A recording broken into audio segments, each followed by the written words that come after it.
First Tall Tales contestant, Marianne Burr. True Magic. True Magic, Marianne Burrows. There was a young fella, just a scrawny looking kid with really thick glasses and matted down hair. He had geek written all over him. All the kids picked on him and bullied him. One night, his mom decided to take him to a magic show to lift his spirits a bit. Cecil sat in the audience in total awe of every moment of the show. And from that moment on, he lived, breathed, and stalked magic. He went out and bought a magic hat and a magic wand. He would go to bookstores and the library, and he would gather everything he could find about magic. And he would take them home and read them from cover to cover and incorporated every single morsel of information. When he came home from school at night, he would do his homework, eat his dinner, and scurry on up to his room to practice magic. But it turns out he really wasn't that good at it. He practiced day after day, week after week, but he didn't have much luck. Well, one night, he was doing his latest attempt at magic, and suddenly he heard this sound out of the magic hat. Doody, doody, doody, doody, doody, doody. What's that sound? And why can't I pull a rabbit out of the hat, he thought.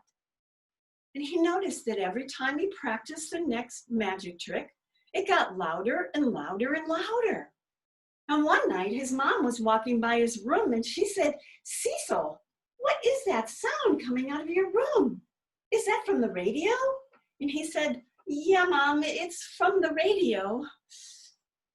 Well, one night, as he was doing his latest incantation, abracadabra, shish boom ba, yabba dabba doo, out popped a hand, grabbed his hand and pulled him down into the hat. He went spinning and flipping and flopping, and his eyes were shut tight, his hands clenched, and he tried desperately to call out, but no words came from his mouth. And then he slid down and abruptly stopped. As he sat there in a whirl, he wondered if he even wanted to open his eyes. But he did. And there was a strange character standing in front of him, not much taller than he was, with silvery skin, funny hands, and big black eyes. The creature told him that his name was Eknar. Then Eknar offered Cecil some candy. Cecil took one and he ate it.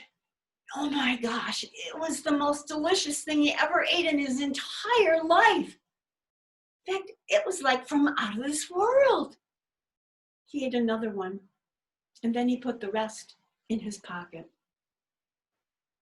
As he sat there trying to make sense of all the things that had happened to him so far, suddenly from deep within, this bubble came out of his mouth, and he said, "Take me to your leader."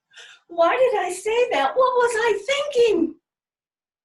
Eknar walked over and took him by the hand and walked him to another room where there was another character that looked just like Eknar, only much taller.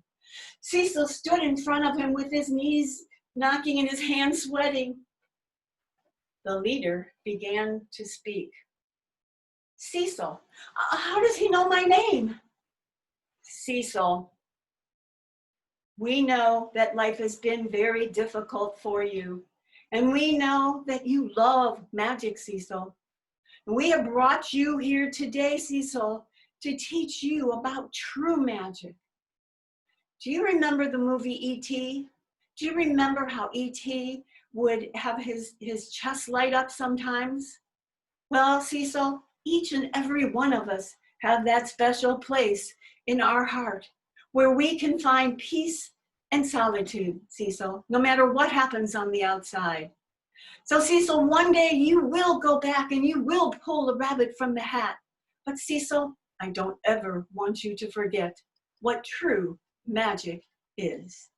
And just like that, Cecil was back in his room staring at his hat, wondering if this was real or was he having a dream. And then he remembered. He put his hand in his pocket, and there were the magical candies from out of this world. And from that moment on, Cecil always had a smile on his face because he knew where the true magic was. And the leader was right. One day, Cecil did pull a rabbit out of the hat. Madam Contest Chair,